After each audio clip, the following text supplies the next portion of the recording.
हरिओम महाराज जी, mic बंद है आपका माइक। हरिओम। पूर्णमेवावशिष्यते। ओम शांति शांति शांति। शंकरं शंकराचार्यं केशवं बादरायणं सूत्रभाष्य कृतौ वंदे भगवन्तौ पुनः पुनः। ईश्वरो गुरुरात्मेति मूर्तिभेद विभागिने व्योमवद्व्याप्तदेहाय दक्षिणामूर्तये नमः। ओम शांति शांति शांति।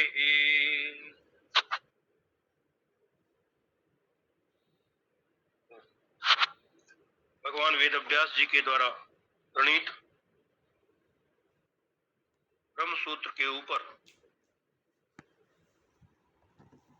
जिसका दूसरा नाम शारीरक मीमांसा भी है, अथवा जिसको वेदांत दर्शन नाम से भी हम जानते हैं, उन सूत्रों के ऊपर हम सभी शांकर भाष्य के अनुसार विचार कर रहे हैं।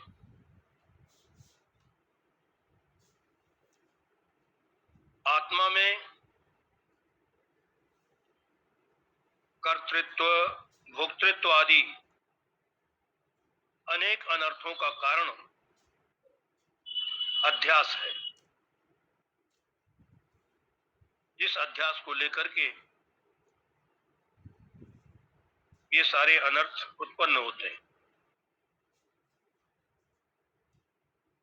और उस अध्यास का कारणभूत अनादि अविद्या है। इस अनादि अविद्या की आत्यंतिक निवृत्ति के लिए ब्रह्म और आत्मा एक है। इस प्रकार के ज्ञान की प्राप्ति के लिए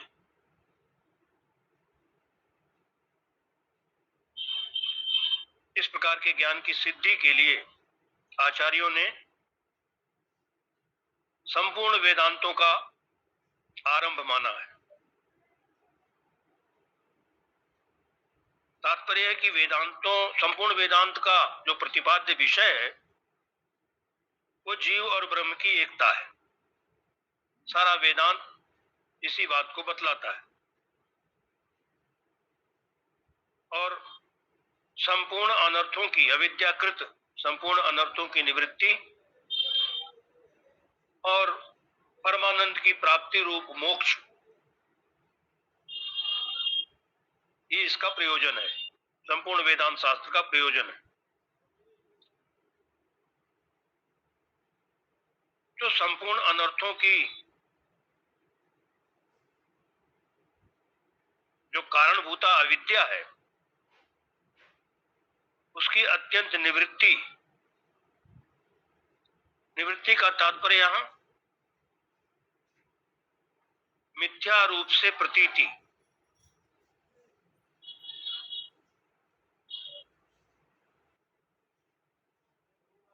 यही निवृत्ति शब्द का अर्थ है। अनर्थ की निवृत्ति अथवा अविद्या की निवृत्ति का तात्पर्य है कि संपूर्ण अनर्थों को मिथ्या प्रत्यय रूप से हम जाने, मिथ्या रूप से उसकी प्रतीति हमको हो।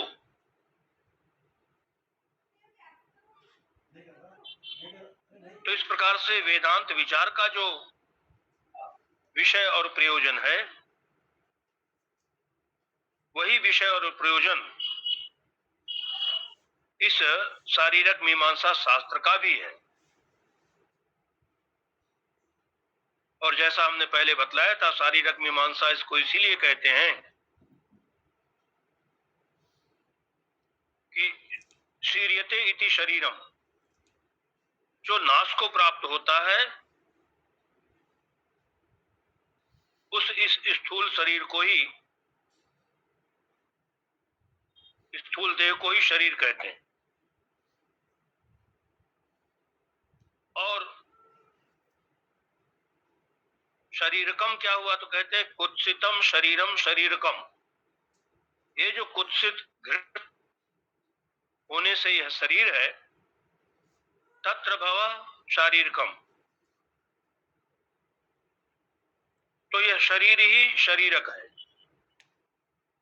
और शरीर में जो रहता है, शरीर में रहने वाले जीव को शारीरक कहते हैं। तत्र भव शारीरकम।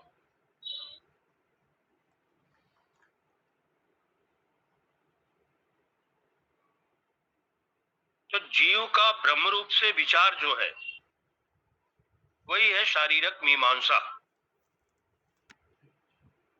और जीव ब्रह्म की एकता का विचार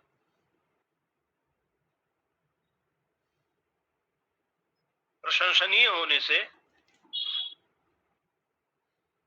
पूज्य भी है, इसलिए कि इसी विचार से, जीव और ब्रह्म की एकता के विचार से ही जीव का परम पुरुषार्थ अर्थात मोक्ष सिद्ध होता है, अन्यथा नहीं। इसी कारण से इस ग्रंथ को भी, ब्रह्म सूत्र को भी शारीरक मीमांसा कहते हैं।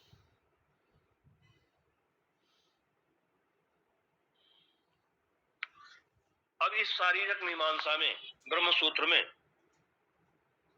प्रथम अध्याय के प्रथम पाद के अंतर्गत जिस प्रथम पाद में स्पष्ट ब्रह्मलिंग युक्त वाक्यों का विचार है, वाक्य मतलब श्रुति वाक्य, ऐसे श्रुति वाक्य जिसमें ब्रह्मलिंग स्पष्ट है, उसका विचार यहां किया गया है पहले पाद में, जिसका पहला सूत्र कल हम लोगों ने देखा।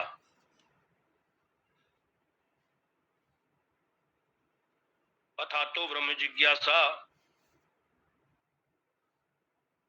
अतः ब्रह्म जिज्ञासा। अथ का अर्थ कर दिया, तो ऐसे मंगलार्थक भी है, मंगलाचरण के रूप में भी अथ का प्रयोग माना जाता है, लेकिन मंगलाचरण के साथ साथ अनंतरीय अर्थ में भी है। दो अर्थ हैं इसके यहां अथ के।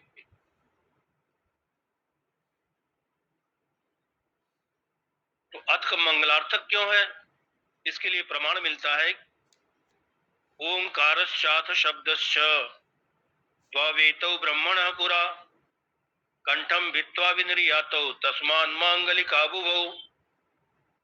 अथ शब्द और ओम शब्द ये दोनों मंगल कारक हैं, और मंगल कारक होने के साथ साथ अथ का यहाँ तात्पर्य है कि विवेक, वैराग्य आदि साधन चतुष्टय की संप्राप्ति हो जाने के बाद अतः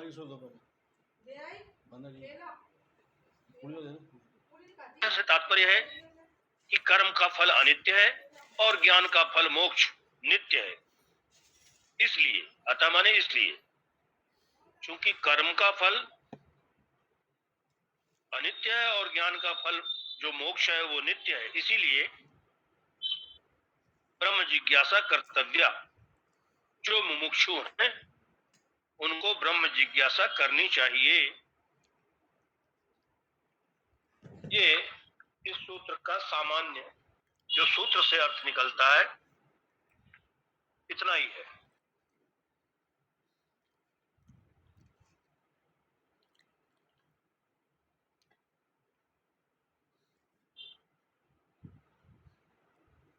ब्रह्म जिज्ञासा का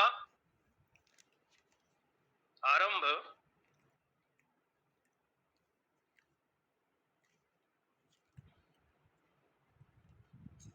कर्तव्य है, ब्रह्म जिज्ञासा करनी चाहिए।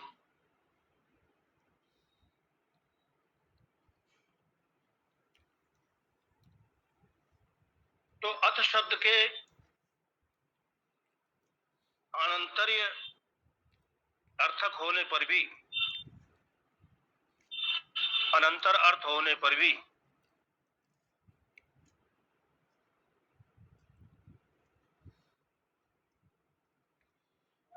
जैसे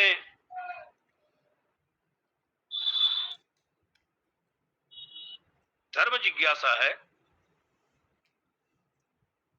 तो धर्म जिज्ञासा भी वेदाध्ययन की अपेक्षा रखती है। वैसे ही ब्रह्म जिज्ञासा भी पहले नियम से रहने वाली जिस वस्तु की अपेक्षा करती है उसको कहना चाहिए। तो ब्रह्म जिज्ञासा किस वस्तु की अपेक्षा करती है? केवल स्वाध्याय की नहीं, केवल वेदाध्ययन की ही नहीं। जैसे धर्म जिज्ञासा में वेदाध्ययन माना गया, वेदाध्ययन करेगा उसके बाद धर्म जिज्ञासा होगी। ऐसा केवल अध्ययन ही आनंतरिक अर्थ नहीं है, बल्कि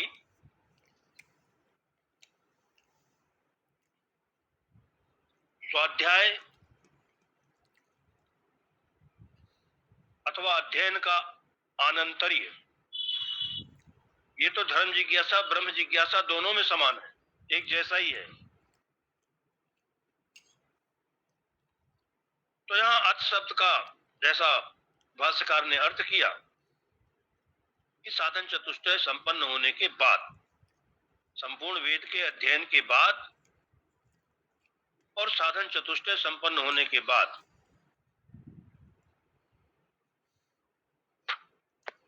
ब्रह्म जिज्ञासा कर्तव्य। और ब्रह्म ज्ञान चूंकि मोक्ष रूपी फल वाला है, इसीलिए वो किसी अन्य अनुष्ठान की अपेक्षा नहीं रखता। जैसे कि धर्म ज्ञान, धर्म जिज्ञासा, उसका फल है अभ्युदय, और वह पृथक अनुष्ठान की अपेक्षा रखता है। केवल जान लेने से नहीं होगा, करना पड़ेगा धर्म का आचरण, धर्म का अनुष्ठान। लेकिन ब्रह्म ज्ञान में ऐसा नहीं है, इसका फल मोक्ष ही है। इसलिए यहां किसी और अनुष्ठान की अपेक्षा नहीं होती। तो साधन चतुष्टय तो आप सब जानते ही हैं, और ब्रह्म जिज्ञासा साधन चतुष्टय संपन्न होने के बाद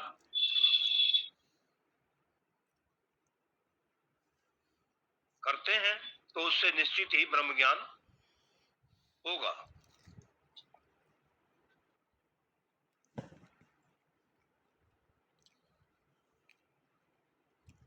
इसलिए ब्रह्म जिज्ञासा अवश्य करनी चाहिए।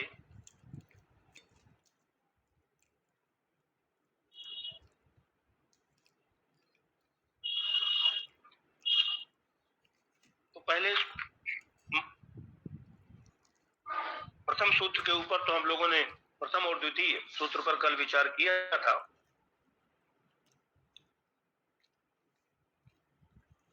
तो शरीर इत्यादि से भिन्न जो संसारी आत्मा है, वही कर्ता भोक्ता है, ऐसा भी कुछ लोग मानते हैं। और आत्मा केवल भोक्ता है, कर्ता नहीं है, ऐसा सांख्य दर्शन मानता है। कुछ लोग कहते हैं कि जीव से भिन्न ईश्वर सर्वज्ञ और सर्वशक्तिमान है, वह ईश्वर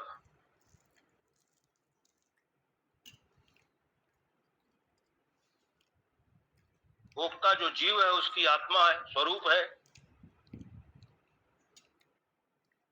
तो इस प्रकार से शास्त्र के वाक्यों से भी, युक्ति से भी अनेक मतभेद है। इसलिए इन सब का ठीक ठीक विचार किए बिना